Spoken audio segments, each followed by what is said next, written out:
Zee 24 तासनं उघड केलेल्या पुणे जमीन गैरव्यवहार प्रकरणात मुद्रांक शुल्क विभागाकडून अमेडिया कंपनीला सलग 2दा मुदतवाढ देण्यात आली। अमेडिया कंपनी 4 डिसेंबरला मुद्रांक शुल्क विभागाच्या अधिकाऱ्यांसमोर आपली बाजू मांडणार आहे। अमेडिया कंपनीनं 15 दिवसांची मुदत मागितली होती, त्यावर मुद्रांक शुल्क विभागानं मुदत दिली आहे। या प्रकरणात अमेडिया कंपनी आणि तिची भागीदार दिग्विजय पाटील यांच्यावर ठपका ठेवण्यात आलाय।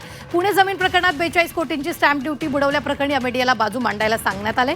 यावर अमेडिया कंपनीला सामान्य माणसासारखी वागणूक का मिळत नाही असा सवाल सामाजिक कार्यकर्ता अंजली दमान यांनी विचारलेला आहे। एरवी कोणतेही प्रकरण असल्यावर सरकारला जाब विचारणाऱ्या सुप्रिया सुळे या प्रकरणावर मात्र सावध भूमिका घेताना दिसल्या। तर महसूल मंत्री चंद्रशेखर बावनकुळे यांनी या प्रकरणात अमेडिया कंपनीला दिलेल्या मुदतवाढीचं समर्थन केलेलं आहे।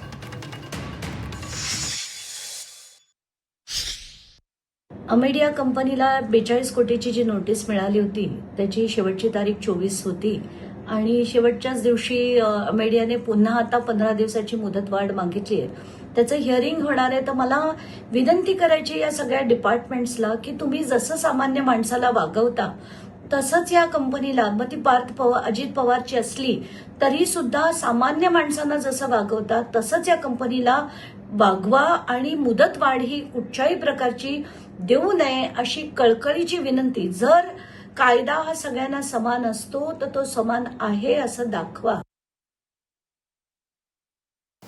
मला असं वाटतं हे रेव्हेन्यू डिपार्टमेंटलाच उत्तर द्यावं लागेल की एक्सटेन्शन्स देता येतं का नाही।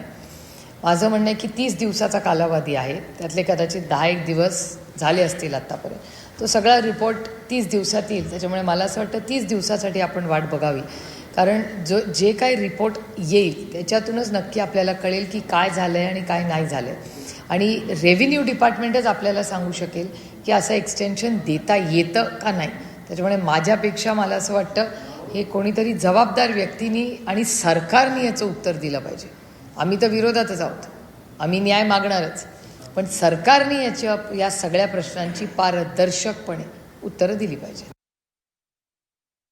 मीडिया कंपनी होती, तिला दुसरा नोटीस करता त्यांनी अजून परत मुदतवाढ मागितलेली 42 कोटी मुद्रांक शुल्कावर। थोडे त्यांनी मुदतवाढ मागितली आणि आम्ही जर मुदतवाढ दिली नाही तर त्यांना अजून लिगल पॉईंट मिळतात। एक वेळा आम्ही मुदतवाढ दिली आहे, पुन्हा काही मुदतवाढ देणे काही योग्य होणार नाही, त्यांना नियमाप्रमाणे जावं लागेल।